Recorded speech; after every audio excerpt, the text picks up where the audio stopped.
Pushing back against judicial micromanagement in divorce.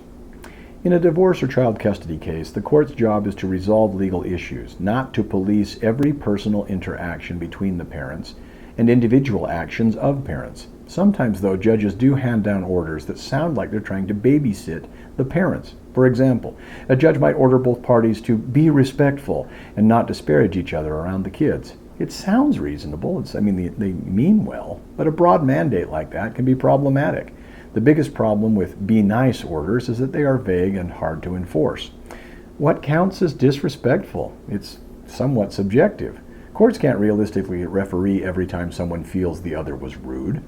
You might end up back in court arguing over whether a text message was polite enough, a waste of everyone's time and money. An order that just says behave is almost unenforceable, and it can even encourage petty complaints. These micromanaging orders also distract from the real issues.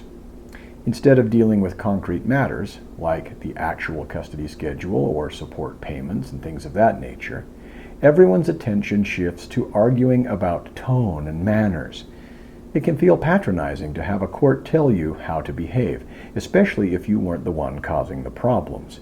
And if only one parent is the troublemaker, a mutual no bad-mouthing order treats both parents as equally at fault, which isn't fair. What can you do if you're hit with a vague moralizing order? You or your lawyer can respectfully object and ask the court to clarify or narrow or simply dispense with the order altogether.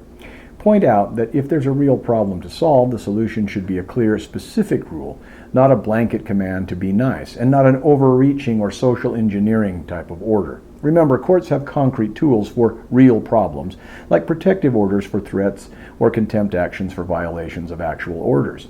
They don't need to hand out vague conduct mandates. You don't have to quietly accept a court order that essentially says, play nice and don't be offensive if it's not addressing the real issues. Family courts should enforce clear legal obligations, not monitor normal parenting squabbles or personal conduct that's not truly harmful. By pushing back on judicial micromanagement, politely and on the record, you help refocus the case on what really matters: concrete issues that affect your children and your rights. Courts should stick to what they can enforce, and you are within your rights to insist on that.